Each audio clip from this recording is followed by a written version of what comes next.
In this episode, we're getting it done. We're saving money and we're learning. Join us.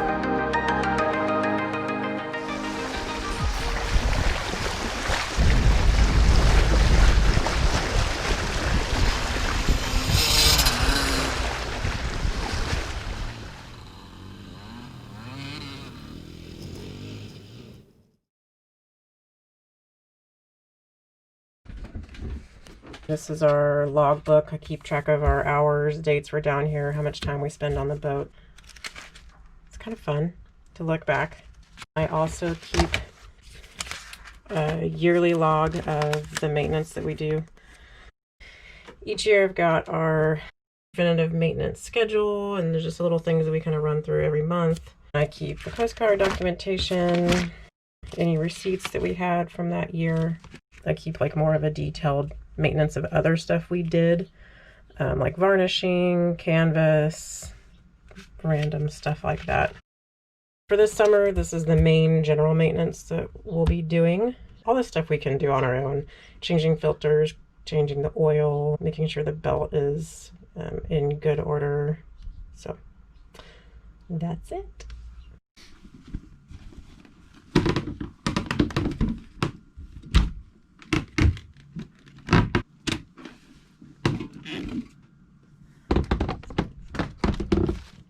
Here's a quick glance at our engine.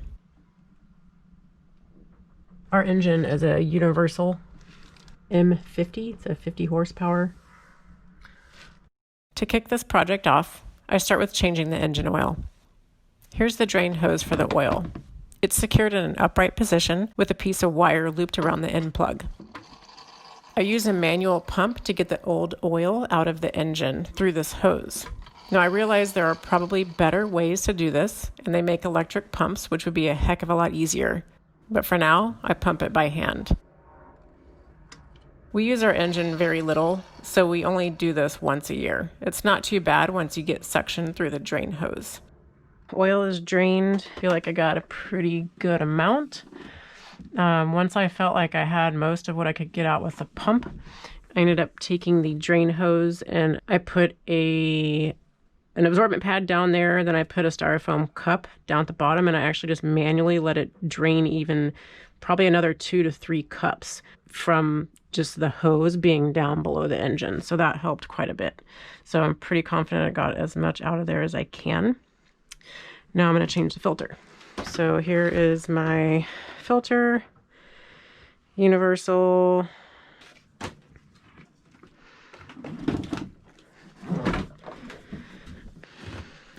So here is the filter all the way up in there. But luckily we've got pretty good access. We've got access from all 4 sides. So I've got 2 of them open. That front panel opens up, or that's the aft panel. And then this panel that's here in the head opens up. So that's pretty handy. Get this bad boy off.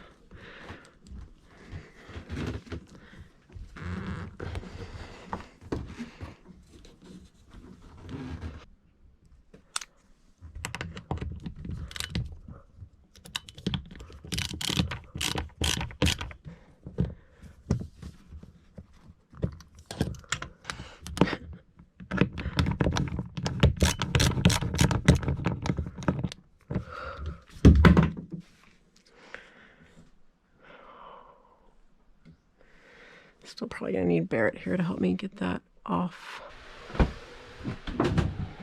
So we were able to get the oil filter off with both of us, filled that up with some new oil, secured it back up on the bracket, back up onto the bulkhead here. This is the air filter, and it's a K&N, and I'm using the K&N recharger. It's a cleaner and an oil. Use the air filter cleaner first. Sprayed on there. I've already got a decent coat. It's been sitting for just a couple of minutes. You can already see there's some debris falling out. I did it inside and outside.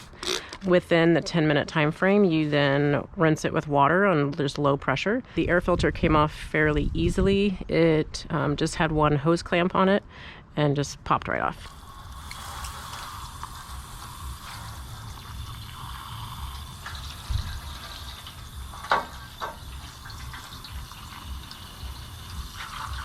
Once we're through rinsing, I'll probably do one more coat of the filter cleaner, and then you have to let it dry thoroughly before you put the filter oil on it. The filter has been cleaned and dried, so I'm going to spray some of the oil on it. You're supposed to let it sit for about 20 minutes.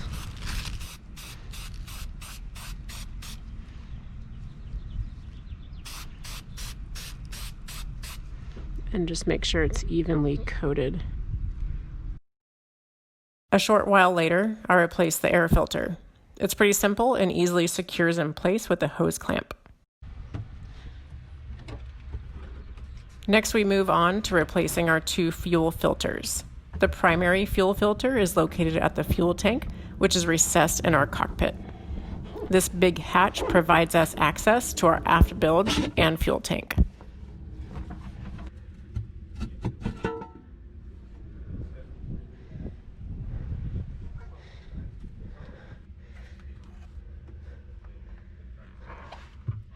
So this is our aft bilge fuel filter right here, called primary. Secondary is in the engine compartment. So I'm going to close the fuel valve. Remove this handle. There you go.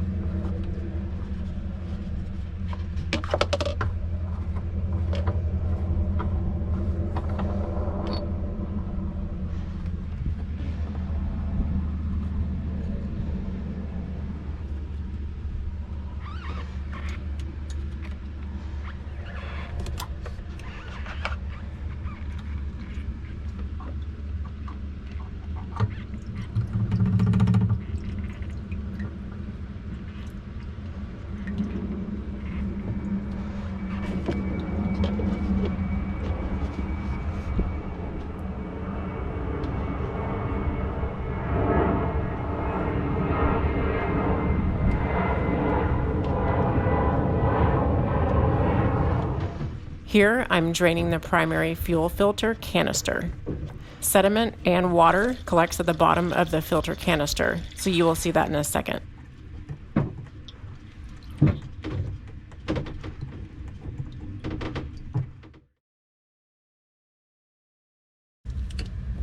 The new filter comes with 2 new O-rings, one for the primary canister lid and a small red one for the T-handle.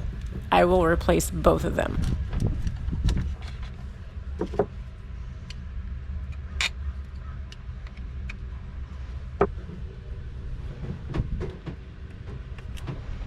Now place the new primary filter into the canister. You can filter the fuel you bled out before and refill the canister as I do here, or after you replace the main cap and T-handle, you can just pump new diesel back into the canister after you've opened the valve.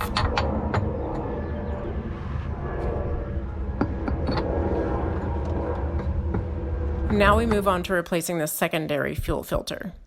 This one is located on the starboard aft side of our engine and looks very similar to an oil filter, just a smaller version. Barrett wrestles with this one to remove it. As you work on both filters, make sure the main fuel valve remains closed, and don't pump new fuel into the primary until the secondary is in place.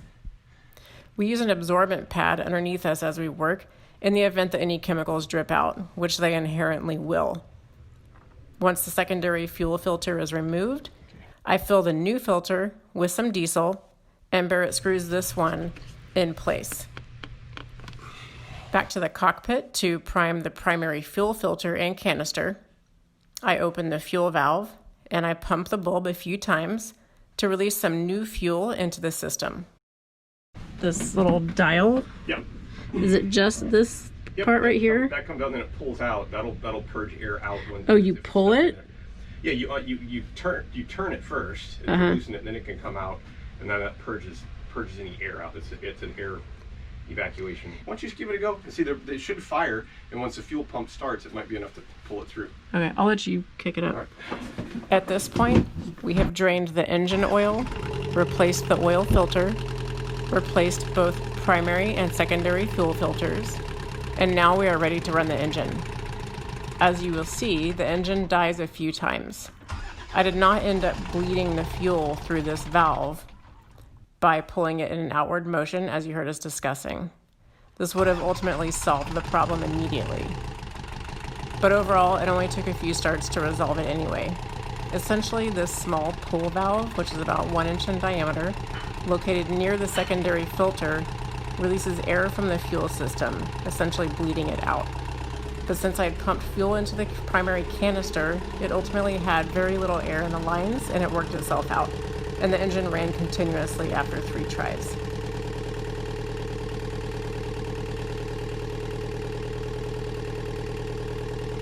We just ran the engine, everything's looking good. Check the coolant. Looks pretty good. This is our cold level. So hot. We're in a good range there. Belt. The quality of our belt looks pretty good. We had some issues with the sizing of our belt because the pulley sizes don't align. So we either have a choice of going too big or too small. So that's why we get a little bit of this dust that's coming off. So if I put a new one on, it's just gonna put more dust, and the quality of this thing looks pretty good as it is. So I think I'm gonna leave it on there. We just replaced it last year. I also do a push stretch test on this belt about once a month. I literally push on the belt with my fingers, as you see me doing here, just to get a feel for the tension it currently has. To tighten the belt, we loosen the alternator and swing it out just a little. It's good to have a mark on the swing arm of the alternator, so you have some kind of standard and starting point to go by. This way you know if it has gradually loosened over time. Next, we flush our heat exchanger. We've used this product, Barnacle Buster, for a few years now. We buy the concentrated version, and it runs about $70 a gallon. First, we need to close our raw water intake valve. This is a good valve to exercise often. It should be easy to open and close in the event of a necessary on-the-water emergency maintenance issue. We use a small cheater pipe to exercise this valve. It's in a pretty tough spot on our boat, which is not ideal. Shut. We're gonna run the Barnacle Buster through the heat exchanger, which is right here. And we're going to pour the Barnacle Buster and water solution into the main valve.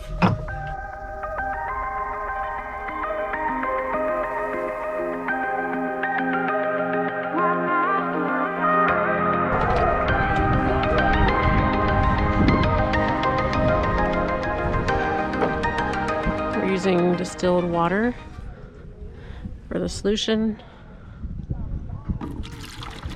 So we're gonna do 1 gallon Barnacle Buster. This is the concentrate. That's why we're diluting it with distilled water.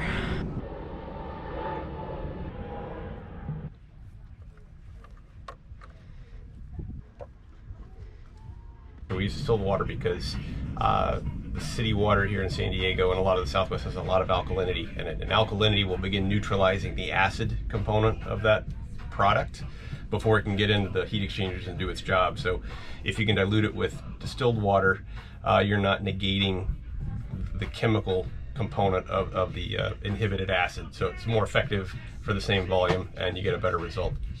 Yeah, so Mimi's gonna go start the engine. When she gets that going, I'm gonna go ahead and just pour this into the raw water inlet, and it'll displace all the salt water that's actually in the heat exchanger, then up through the exhaust elbow here, and then we'll shut everything off and let it sit for an hour and then flush everything through. When I originally bought this product, I also bought a kit that sat in here with a funnel assembly that educted the product into the system. It just didn't work for me. It looked like a good setup, but we just didn't have enough vertical height clearance to accommodate it, so we just kind of had to rig this with a just a simple funnel from Pep Boys. Ready when you are, Meme.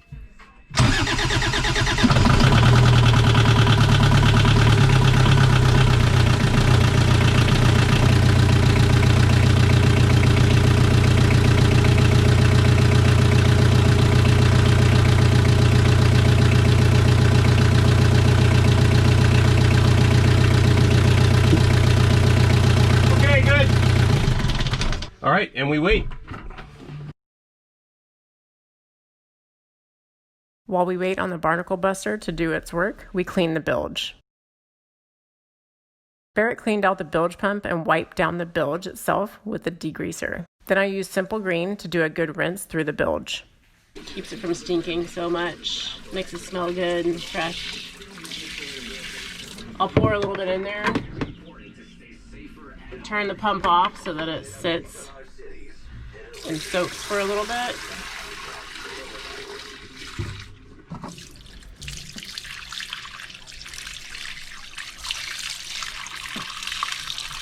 Run it for a second so that it gets it going, and then just let this sit in the bilge. Okay, a couple things going on. We clean up the engine a little bit, just the exterior, using some Simple Green, just kind of washing off the little bit of the debris and the filings that come off of the belt so that we can monitor how much is actually shaving off. But like I said in the last little segment, was that the belt was looking pretty good, so we're going to leave it. But just wash that off. We also poured some of the Simple Green down the bilge. I'm going to flush that real quick. So it's been sitting in there for about 30 minutes. And we washed out this back compartment. So I'm going to run that for a second.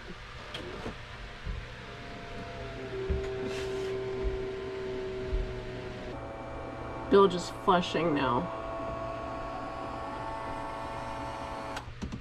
There it goes. Just turned off. Good. Back to the heat exchanger. We are now ready to flush it with fresh water after it's sat for about an hour or slightly longer with our solution inside of it. Once we get the engine running and the valve is opened, it's really important we make sure the engine is pushing out water through the wet exhaust discharge, as you see here at the stern of our boat.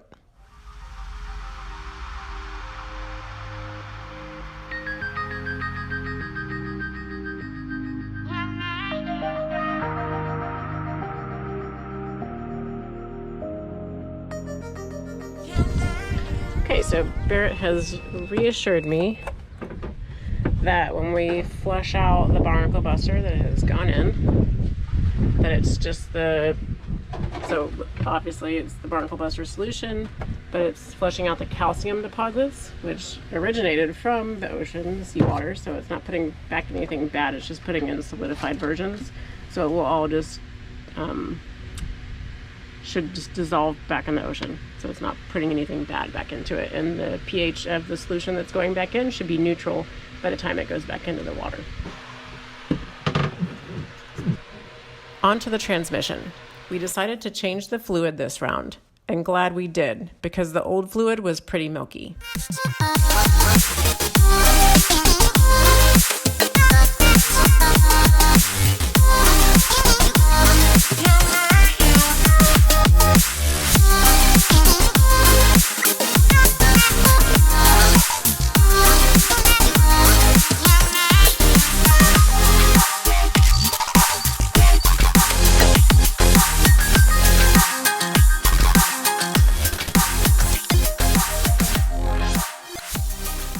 Transmission fluid done. We move to the raw water pump. I removed the cover plate to replace the impeller.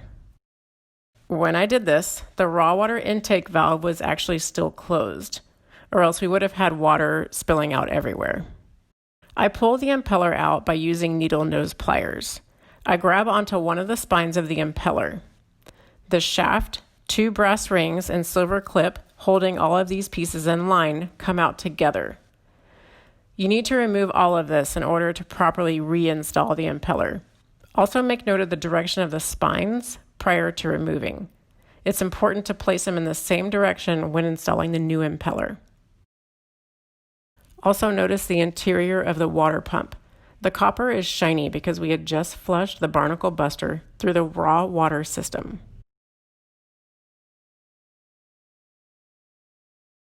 I place the new impeller on the shaft, replace the brass rings on both sides, and replace the silver clip. Sometimes it also helps to lubricate the spines of the impeller with dish soap when installing it back into the pump.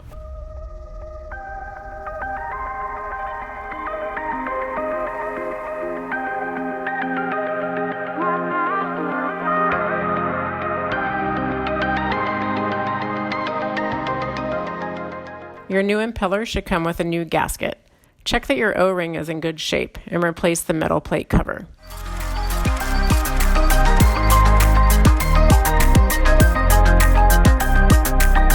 All that, and imagine this, the boat still works.